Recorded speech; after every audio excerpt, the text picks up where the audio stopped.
李总，公司决定让你暂时离岗，处理一些历史遗留问题。会议室里，5名董事会成员围坐在椭圆形的会议桌旁，每个人的表情都显得格外严肃。主席王建华的声音在空旷的房间里回荡，带着不容置疑的权威感。我需要多长时间收拾办公室？李明轩的声音平静得出奇，仿佛刚才听到的不是关于自己命运的宣判，而是一个普通的工作安排。明天之前就行，不用带走太多东西。短暂的沉默，李明轩的目光在每个人脸上扫过，最后停留在王建华身上。那种眼神让在场的几个人都感到了一丝不安，但他们还不知道这种不安意味着什么。李明轩缓缓放下手中的茶杯，嘴角微微上扬。大家好，开始今天的分享之前，希望你能给人间烟火点个订阅，我将会分享更多优质的内容。李明轩今年42岁，在这家名为创新科技的公司已经工作了整整10年。10年前，他还只是一个刚从清华大学计算机系毕业的博士生，怀着改变世界的理想，加入了这家当时还只有20多人的初创企业。那时候的创新科技办公室设在一栋老旧写字楼的3层，除了几台电脑和满墙的代码，几乎什么都没有。但李明轩看到了机会，作为公司最早的技术负责人，他主导开发了公司的核心产品，一套企业级数据管理系统。这套系统后来成为公司最重要的盈利来源，也奠定了创新科技在行业内的地位。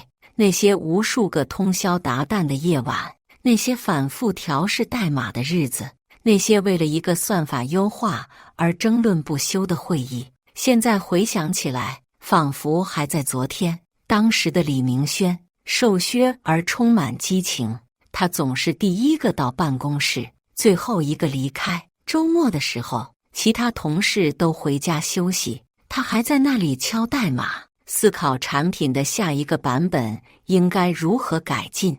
公司的创始人陈志华经常开玩笑说：“明轩，你这样下去会把自己累坏的。”但李明轩总是笑着摇头：“这不是累，这是享受。”随着公司规模的扩大，李明轩的职位也在不断提升，从技术总监到副总裁，再到现在的首席技术官兼执行副总裁，他几乎参与了公司发展的每一个重要节点。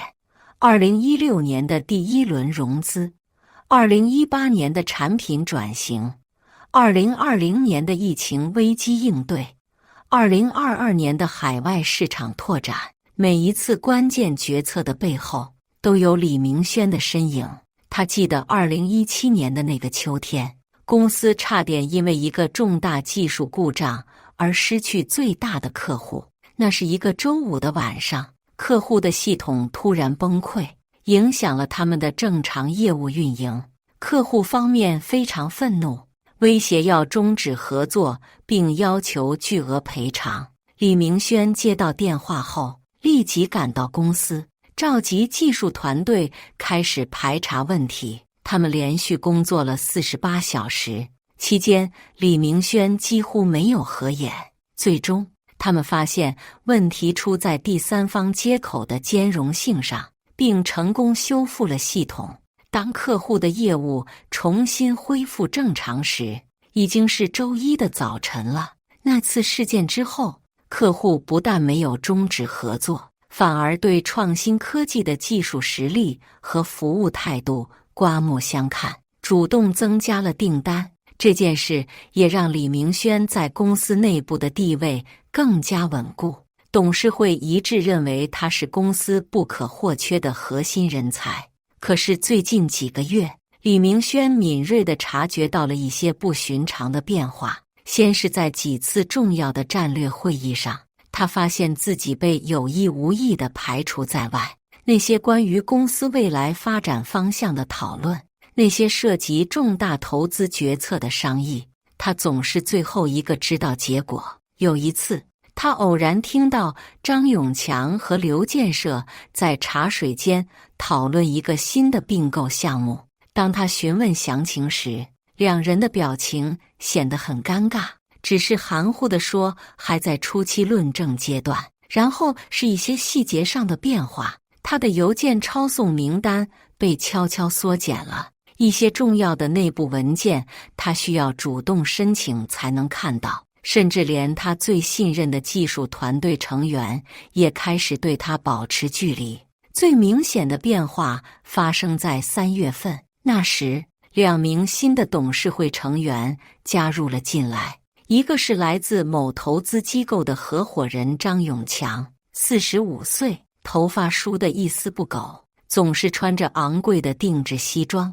他说话的时候喜欢引用各种商业理论和成功案例，给人一种很专业的感觉。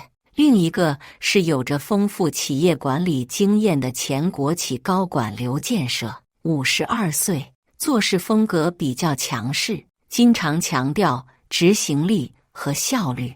这2个人的加入明显改变了董事会的力量平衡，原本相对团结的管理层开始出现了分化，有人支持更激进的扩张策略，认为公司应该趁着市场机遇快速做大规模；有人主张稳健发展，认为应该先巩固现有业务基础；有人认为应该引入更多外部资本，通过资本运作实现快速增长；有人坚持保持独立发展，避免被投资方过度干预。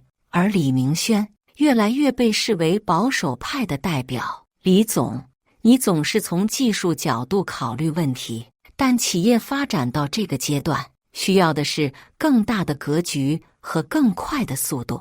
张永强不止一次在会议上这样说道，他的语气总是很客气，但话里的意思很明确，技术思维已经过时了，现在需要的是商业思维。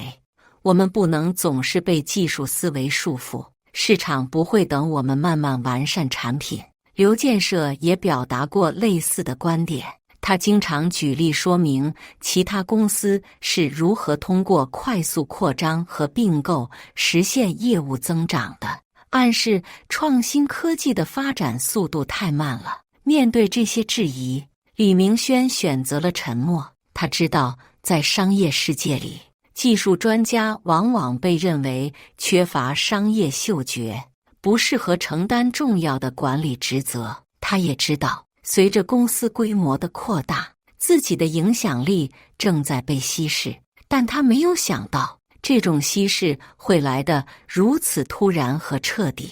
3个月前，公司的业绩开始下滑，虽然下滑幅度不大，主要是受到了宏观经济环境和行业竞争加剧的影响，但在董事会看来，这是一个危险的信号。几个重要客户的合同到期后没有续约，新产品的推广效果也不如预期，市场份额面临被竞争对手蚕食的风险。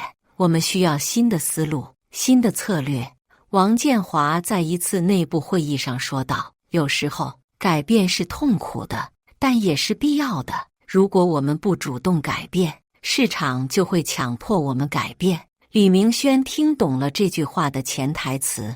在商业世界里，当业绩出现问题时，高管往往成为替罪羊，而作为一个被认为过于保守的技术背景高管，他自然成为了最合适的目标。但让所有人都没有想到的是，李明轩对这种局面的发展早有预料。事实上，他已经为此准备了很久。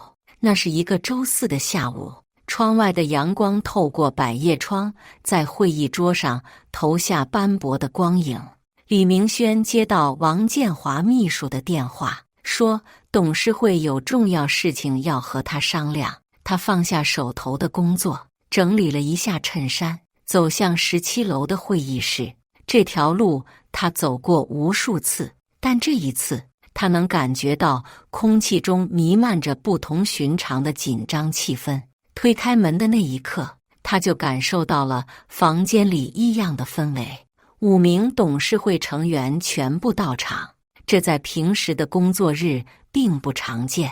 王建华坐在主位上，表情严肃得像是在处理什么重大危机。张永强和刘建设分别坐在他的两侧，两人的表情都显得有些紧张，但眼神中又带着一丝期待。另外2名董事会成员，公司创始人之一的陈志华和财务总监出身的董事林雪梅，则坐在对面。两人都在低头看着桌上的文件，不敢直视李明轩的眼睛。李总，请坐。王建华指了指空着的椅子，那是一张单独的椅子，被有意安排在了桌子的对面，仿佛在暗示李明轩现在的处境。李明轩坐下后，王建华没有任何铺垫，直接进入了主题。经过董事会的慎重讨论，我们认为公司目前面临的挑战需要新的应对策略。为了让你能够专心处理一些历史遗留的技术问题，董事会决定让你暂时离开管理岗位。这句话说得很客气，但意思很明确，你被解职了，暂时离岗。李明轩重复了一遍这个词，声音里听不出任何情绪波动。他的平静反应让在场的几个人都感到意外，他们本来预期会看到愤怒、震惊或者至少是困惑的表情。是的，我们希望你能够集中精力去梳理和优化现有的技术架构，这对公司的长远发展非常重要。张永强接过话头，他显然是这个决定的主要推动者之一。管理层的事务暂时由其他同事来承担，我们已经和几个候选人进行了初步接触。李明轩的目光在每个人脸上停留了几秒钟。陈志华明显很不自在，不断地调整着坐姿，避开了他的眼神。这个曾经和他并肩作战的创业伙伴，现在显然站在了对立面。林雪梅则一直低头看着桌上的文件，她的手指在纸张上轻轻敲击着，这是她紧张时的习惯动作。只有张永强和刘建设直视着他，眼神中带着某种胜利者的得意。具体的交接安排呢？李明轩问道，语气依然平静。明天上午你把办公室的文件整理一下，相关工作会有人来对接。刘建设回答，他的语气比张永强更加直接。你的员工卡和系统权限会在今天下班前暂停，这是必要的程序，我们需要确保公司信息的安全。这句话透露出了更多信息，他们不仅要让李明轩离职，还要立即切断他与公司系统的所有联系。这种做法通常只有在对员工完全不信任的情况下才会采用。明天之前，李明轩的语气中第一次出现了一丝波动，但不是愤怒或者恐慌，而是某种难以名状的情绪。对，明天之前就行，不用带走太多东西。王建华的语气带着一丝不耐烦，仿佛这件事已经讨论得太久了。公司会为你提供一个合理的补偿方案，你不用担心经济问题。李明轩点了点头，没有再说什么。他缓缓站起身，整理了一下衣服，然后向在座的各位点头致意。这个动作显得很有风度，完全不像一个刚刚被解职的人应有的反应。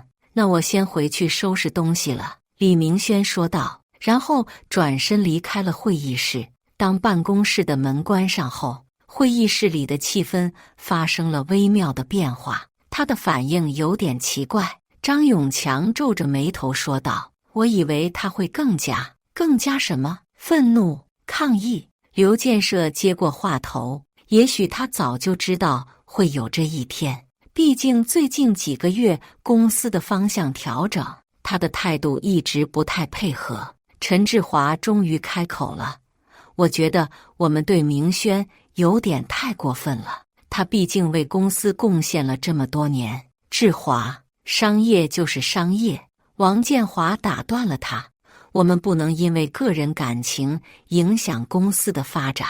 明轩是个好人，也是个好的技术专家，但这不意味着他适合继续担任高级管理职务。”林雪梅一直保持沉默，但她的表情显得很复杂。作为财务负责人，她比其他人更清楚公司目前面临的真实情况。她知道业绩下滑并不是管理问题，而是有更深层次的原因。但在这种情况下，她选择了保持沉默。走廊里很安静，只有中央空调的嗡嗡声。李明轩的脚步声在大理石地面上回响，听起来格外清晰。他走得很慢，仿佛在思考什么重要的问题。偶尔有员工和他擦身而过，向他点头致意，他都会礼貌地回应，脸上保持着平静的微笑。回到自己的办公室，李明轩关上门，坐在那张熟悉的办公椅上，透过落地窗，他可以看到远处的城市景观，车水马龙的街道，鳞次栉比的高楼大厦。夕阳西下，整个城市都被染成了金黄色，显得格外壮观。10年了，10年的时间，他从一个意气风发的年轻博士，变成了一个被暂时离岗的中年高管。这种变化，说不失落是假的。他想起了刚入职时的那些日子，想起了和同事们一起加班的夜晚，想起了第一次获得大客户认可时的兴奋心情。但奇怪的是，他并没有感到愤怒或者绝望，相反，内心深处有一种说不出的轻松感，仿佛一直悬在心头的石头终于落了地。他拿起桌上的茶杯，轻轻抿了一口已经凉了的铁观音，茶水的苦涩味在口中蔓延，但随之而来的是淡淡的甘甜，就像他现在的心情一样。初尝虽苦，但回味却甜。然后他的嘴角微微上扬，露出了一个只有他自己才能理解的笑容。第二天上午9点，李明轩准时来到办公室。他穿着一套深蓝色的西装，那是他最喜欢的一套，看起来和平时没有任何区别。唯一不同的是，他手里提着一个空的纸箱，显然是准备用来装个人物品的。纸箱是他从家里带来的，上面还贴着搬家公司的标签，那是3年前他搬新家时留下的。办公室里的布置还是老样子，靠墙的书架上摆满了技术类书籍和行业报告，从早期的算法导论到最新的人工智能前沿，记录着他10年来的学习历程。办公桌上放着2台显示器和1台笔记本电脑，屏幕上还显示着昨天未完成的代码审查工作。墙上挂着公司发展历程的照片和他获得的各种奖项证书，包括2019年获得的行业技术创新奖和2021年的优秀管理者荣誉。李明轩开始收拾东西，他的动作很从容，一点也不像一个被迫离职的人。书籍按类别整理好，放进纸箱，个人照片小心翼翼地取下来，用纸包好，桌上的几件小摆设也一一收好。那是一只玻璃做的小海豚，是他女儿5岁生日时送给他的礼物。还有一个木质的笔筒，上面刻着“明轩哥哥，工作顺利”的字样，那是他带过的一个实习生临走时留下的纪念。整理过程中，他偶尔会停下来，拿起某件物品仔细端详一会儿，仿佛在回忆与他相关的故事。当他拿起那张2018年公司年会的合影时，在照片上停留了很久。照片里的每个人都笑得很开心，包括现在已经和他反目的那些人。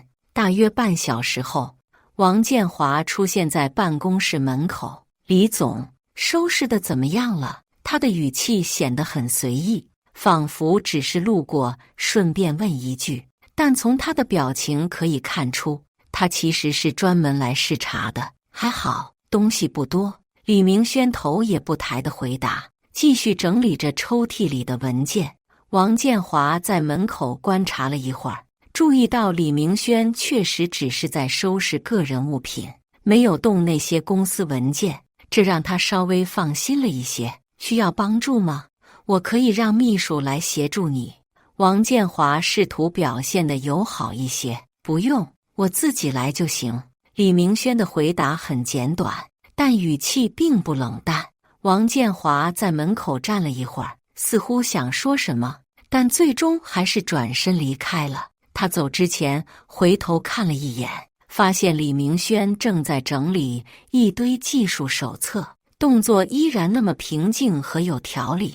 又过了10几分钟，张永强和刘建设也偶然出现了，他们倚在门框上，看着李明轩收拾东西，表情有些复杂。李总，以后有什么打算？张永强问道，声音里带着一丝关切，但听起来更像是一种试探。还没想好，先休息一段时间再说。李明轩的回答很简短，没有透露任何有用的信息。公司这边会给你一个不错的补偿方案，你不用担心经济问题。刘建设补充道，语气显得很诚恳。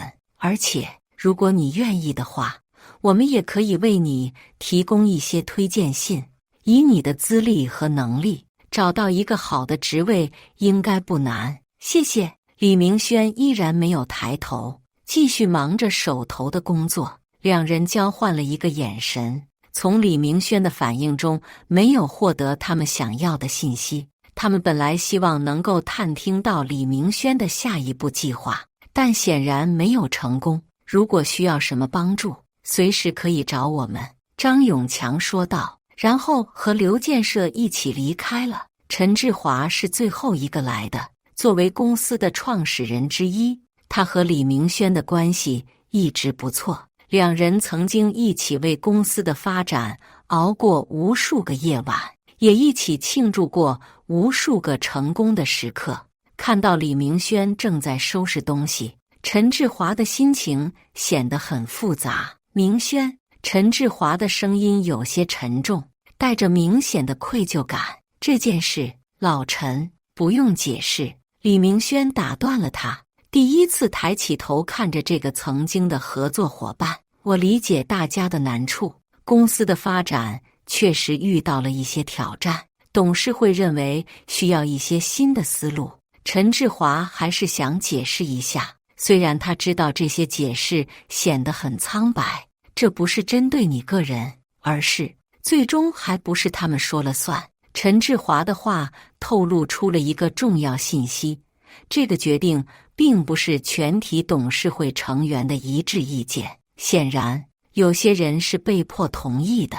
李明轩停下手中的动作，仔细看了看这个曾经的合作伙伴。陈志华的脸上写满了愧疚和无奈，头发比以前白了很多，眼角的皱纹也更深了。李明轩知道，在商业世界里，个人情感往往敌不过现实利益，即使是最好的朋友，在面临利益选择时，也可能站在对立面。我明白。李明轩轻拍了拍陈志华的肩膀，公司能发展到今天不容易，要珍惜。这句话让陈志华更加愧疚了，他张了张嘴，想说什么，但最终还是点了点头，然后离开了。下午1点，林雪梅来到办公室，作为财务总监，她需要和李明轩核对一些财务相关的交接事项。李总，有几个财务流程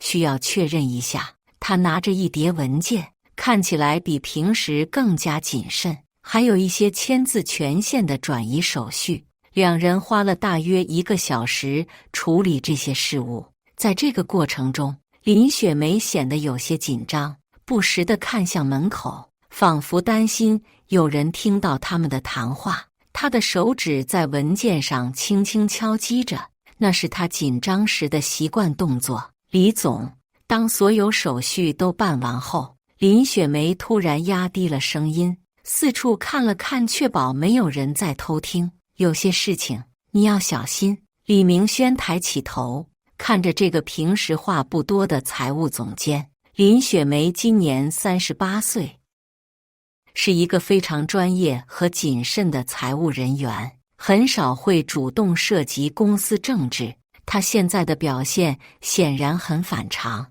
什么意思？李明轩放下手中的笔，全神贯注地看着他。林雪梅再次看了看门口，然后凑近了一些。最近几个月的财务报表有些数据不太对劲，我试图向董事会反映，但是他没有继续说下去。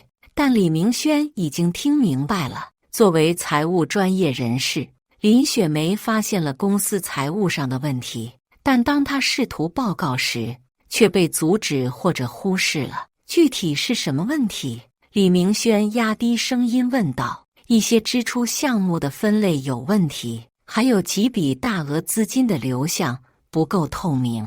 林雪梅的声音更低了。我怀疑有人在做假账。这个消息让李明轩的表情发生了微妙的变化。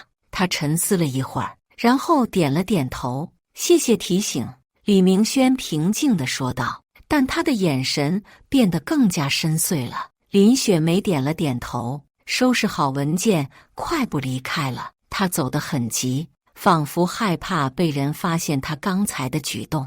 下午3点，办公室里的东西基本都收拾完了。李明轩坐在空荡荡的办公桌前，看着眼前这个陪伴了他10年的空间。书架上空了，墙上的照片和证书也都取下来了，只剩下一些钉子留下的小孔。办公桌上除了那台公司的电脑，其他东西都已经装进了纸箱。整个办公室显得格外安静，只有墙上的时钟在滴答滴答地走着。阳光透过落地窗洒进来，在空荡的地面上投下长长的影子。这个曾经充满活力和创意的空间，现在看起来有些凄凉。李明轩站起身，走到窗边，俯瞰着楼下的城市景观。车流依然川流不息，行人依然匆匆忙忙。这个世界不会因为任何一个人的离开而停止运转。这时，办公室的门被推开了，王建华再次出现在门口，身后还跟着张永强和刘建设。3个人的表情都显得有些紧张，仿佛在进行某种重要的任务。李总，收拾好了？王建华问道，他的语气试图显得轻松，但眼神中透露出某种不安。差不多了。李明轩转身面对他们，拍了拍手上的灰尘。那就好。王建华走进办公室，环视了一圈，确认李明轩确实只是收拾了个人物品。对了，李总，我想问个问题。什么问题？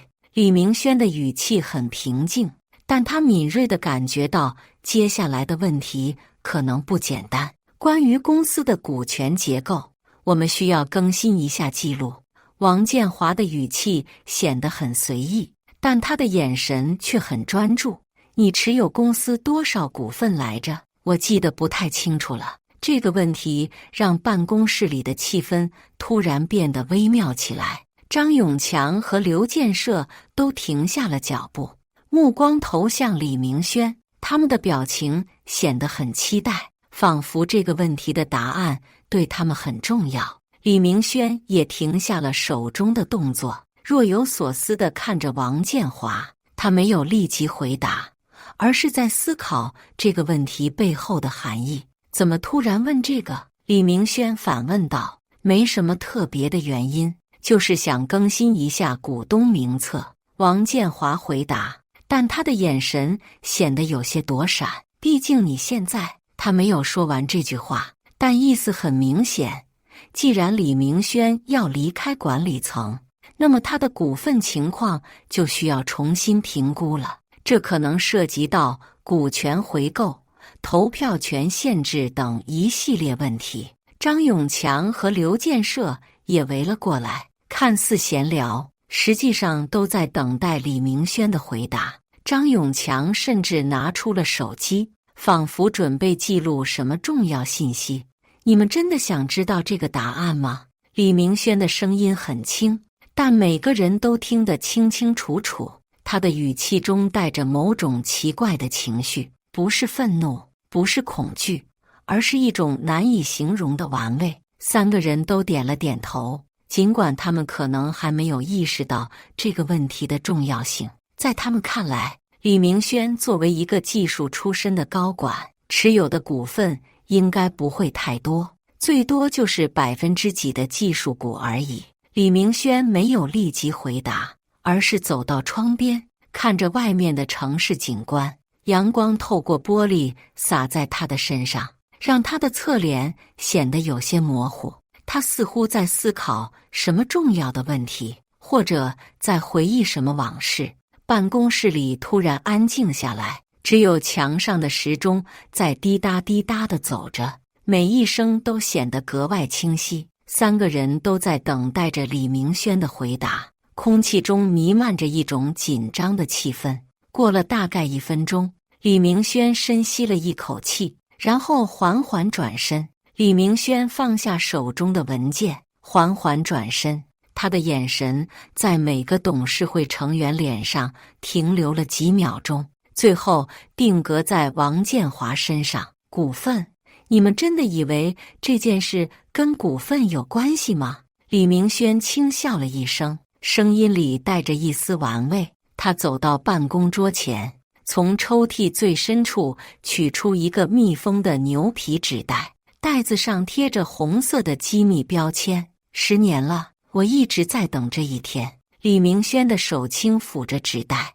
你们想知道我为什么这么淡定吗？因为这10年来，我一直在收集你们的犯罪证据。李明轩的话如同一颗重磅炸弹在办公室里爆炸。王建华、张永强、刘建设3人的脸色瞬间变得煞白，仿佛看到了世界末日的降临。牛皮纸袋被慢慢打开，里面是一叠厚厚的文件，每一页都用透明的文件袋保护着，按照时间顺序整齐的排列。李明轩将这些文件摊开在办公桌上，每一页都标注着详细的日期、涉及人员和具体金额。这是2019年到2023年间公司虚假财务报表的完整证据链。李明轩的声音平静得让人恐惧，每一个字都像是在宣读死刑判决书，包括虚增营收2亿元、隐瞒负债8亿元，以及通过关联交易转移资产的详细记录。他拿起第一组文件，那是一份2019年的内部财务报告。看这里，李明轩用手指指着其中一行数据：你们对外公布的营收是8亿，但实际上只有9亿。这9000万的差额是通过什么方式产生的？虚假合同、关联交易，还是直接的数据造假？王建华想要上前查看，但手都在颤抖。你怎么可能拿到这些内部数据？你忘了我是谁吗？李明轩冷笑道：我是这家公司的首席技术官，所有的系统都是我设计和维护的。你们以为在我的系统里做手脚，我会不知道？原来李明轩利用自己的技术优势，在公司的各个系统中设置了隐秘的监控程序。这些程序可以记录所有的数据修改、用户操作，甚至是删除痕迹。更重要的是，这些监控程序都是合法的，作为系统安全和审计功能的一部分。每一次财务数据的修改，每一笔可疑的资金流向，每一个删除操作都被完整的记录下来了。李明轩继续翻看文件而且这些记录都有完整的时间戳和操作人员信息。他拿起另一组文件，这次针对的是张永强。张总，您还记得2021年7月的那笔咨询费吗？名义上是支付给新加坡某咨询公司的500万战略规划费用，但实际上这家公司的控制人是您在开曼群岛注册的离岸公司。张永强的身体开始剧烈颤抖。你怎么可能知道这些？这些信息根本不可能。不可能什么？不可能被发现。李明轩打开一个文件夹，里面是详细的银行流水记录。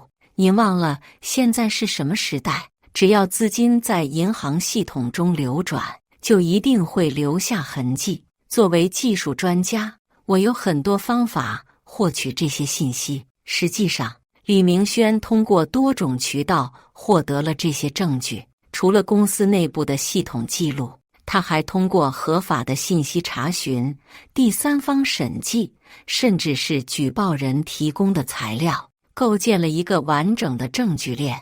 这里是您的个人银行账户记录。李明轩指着一份打印出来的银行对账单，2021年7月28日，收到来自新加坡星展银行的汇款500万人民币。汇款人正是那家所谓的咨询公司，而在此之前的1个月，您刚好批准了公司向这家咨询公司支付的费用。还有这个，李明轩翻到另一页，2022年3月，您以个人名义在上海购买了一套价值2800万的豪宅，首付款1400万的资金来源，恰好对应着您在前1个月收到的另一笔咨询费。张永强彻底崩溃了，瘫坐在椅子上，嘴里喃喃自语：不可能，这不可能。但李明轩还没有结束，他转向刘建设：刘总，轮到您了。作为负责战略投资的董事，您在过去2年中主导了3个重大收购项目，但这3个项目都有一个共同特点：被收购的公司都与您有某种关联。刘建设试图保持镇定：李明轩，你这是诽谤，我的所有行为都是为了公司利益。为了公司利益。李明轩冷笑着拿出另一组文件：那您能解释一下，为什么这3家被收购公司的原股东中都有一个名叫刘建国的人吗？而这个刘建国恰好是您的弟弟。这个信息让刘建设的脸色变得更加难看。他以为通过复杂的股权结构和代持安排，可以隐藏自己的利益关联，但显然低估了李明轩的调查能力。2022年收购科技创新公司，对价2亿元，其中刘建国持有30%股份，分得3600万。2023年收购数据服务公司，对价8000万，刘建国持有25%股份，分得2000万。李明轩逐一列举着数据，总计获利超过6000万元，而这些收购项目的实际价值远低于收购价格。你们知道这意味着什么吗？李明轩的声音变得更加严厉。这不仅仅是利益输送，更是对公司资产的直接侵占。按照刑法的相关条款，这构成了职务侵占罪，数额特别巨大。最后，李明轩转向王建华：王主席，作为董事会主席，您在这些违法行为中扮演了什么角色呢？王建华的额头已经渗出了冷汗。我不知道您在说什么。不知道。李明轩拿出最后一组文件：那您能解释一下这些录音吗？他从文件夹中取出一个录音设备，按下播放键。王建华的声音清晰地从音像中传出。这些数据不能让李明轩看到，他太较真了，会坏事的。财务报表按照我们之前商量的方式调整，外部审计那边我来摆平。李明轩如果继续待在管理层，迟早会发现问题，必须想办法让他离开。录音播放完毕，办公室里陷入了死一般的寂静。王建华、张永强、刘建设三人面面相觑，不知道该说什么。这些录音是什么时候录制的？王建华的声音颤抖着问道。就在昨天的董事会会议前，李明轩平静地回答：你们在会议室外面的走廊里讨论时，我刚好路过。当然，我有充分的理由录音，因为我怀疑你们在策划对我不利的行动。实际上，李明轩在过去几个月中，通过各种技术手段收集了大量的音频和视频证据，包括会议室的对话、电话录音，甚至是通过技术手段获取的内部通讯记录。现在，你们还想知道我持有多少股份吗？李明轩讽刺地问道。55%，这个数字够震撼吗？但更震撼的是，从今天开始，这家公司将面临监管部门的全面调查。你已经举报了。张永强的声音几乎是从喉咙里挤出来的。当然，李明轩拿出一份官方文件，证监会编号 GB 2024-1127-3306，经侦部门编号 JS 2024-1127-1156，两个部门都已经受理了我的举报材料，并且将在近期启动调查程序。这个消息对三个人来说无异于晴天霹雳。他们本以为让李明轩离岗就能掩盖这些问题，没想到反而给了他向外界举报的最佳时机。你们以为让我离开就能解决问题？李明轩继续说道。恰恰相反，这正好证明了你们心虚。一个正常的人事调整，为什么要如此匆忙？为什么要立即切断我的系统权限？为什么要在我还没有正式离职的情况下就开始询问股权问题？确实，他们的行为过于急躁了，反而暴露了内心的恐慌。如果他们能够从容应对，给李明轩一个体面的过渡期，也许还能拖延一段时间。但现在，所有的证据都指向一个结论。他们急于让李明轩离开，是为了掩盖某些见不得光的事情。李明轩的55%股份并不是一夜之间获得的，而是通过10年的精心布局逐步积累起来的。还记得2015年的那次股权激励计划吗？李明轩看着王建华，你们认为给我5%的股份已经很慷慨了，但你们不知道的是，我同时还从其他几个小股东手中收购了股份。当时，创新科技刚刚度过了创业初期的艰难阶段，但还远没有达到现在的规模。许多早期员工和小股东因为各种原因急于套现，李明轩抓住机会，通过各种方式收购了这些股份。陈志华知道这件事，对吧？李明轩看向一直保持沉默的陈志华，陈志华点了点头，脸上写满了复杂的表情。我知道明轩在收购股份，但我不知道他收购了这么多。但你不知道的是，我收购股份的真正目的。李明轩继续说道，我不是为了控制公司，而是为了保护公司。原来，李明轩早在2018年就察觉到了董事会中某些成员的不良企图，他们利用自己的职务便利，通过各种手段侵占公司利益。为了有足够的话语权来阻止这些行为，李明轩开始暗中收购股份。2018年的那次融资，你们以为我反对是因为估值太低？李明轩看着张永强，实际上，我是发现了你们和投资方之间的私下交易。那次融资中，张永强代表公司与投资方谈判，表面上为公司争取到了不错的估值，但实际上他个人也从中获得了巨额回扣。李明轩发现这个问题后，坚决反对这次融资，但最终还是被董事会多数票通过了。从那时起，我就知道这个董事会已经烂透了，我必须做点什么来拯救这家公司。随着真相的逐步揭露，办公室里的权力关系发生了彻底的逆转。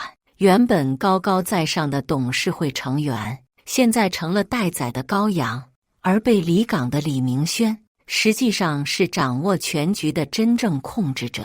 这时，办公室的门被推开了，几个身穿制服的工作人员走了进来。李先生，我们是市经侦支队的，根据您提供的举报材料，我们需要对相关人员进行调查。领头的警官出示了证件，王建华、张永强、刘建设三人被依法带走了。临走前，王建华回头看了一眼李明轩，眼神中充满了后悔和恐惧。这个事件揭示了现代企业治理中的严重问题。当权力缺乏有效监督时，腐败和违法行为就会滋生。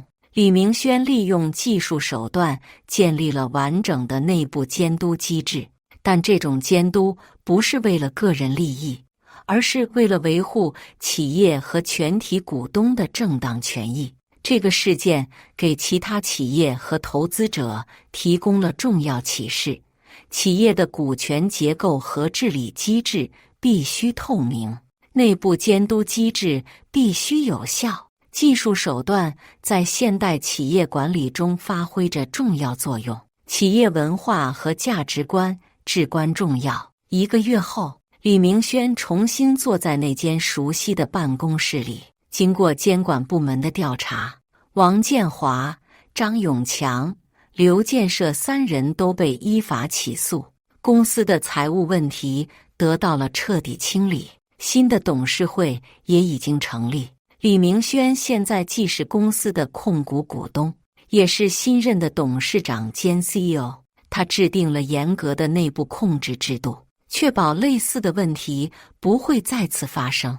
这个下午发生的逆转，不仅仅是一个人的胜利，更是正义对贪婪的胜利，是制度对人性弱点的胜利。而李明轩依然坐在那张熟悉的办公桌前，继续着他的工作。只是这一次，他守护的不仅是自己的利益，更是整个公司的未来，以及所有正职员工的希望。窗外的阳光依然明媚，但这家公司的前路已经变得更加光明和清新。以上就是今天分享的故事，大家有什么想说的、想吐槽的，欢迎在下方评论交流，也更希望能给人间烟火点个订阅。我将会分享更多优质的故事内容。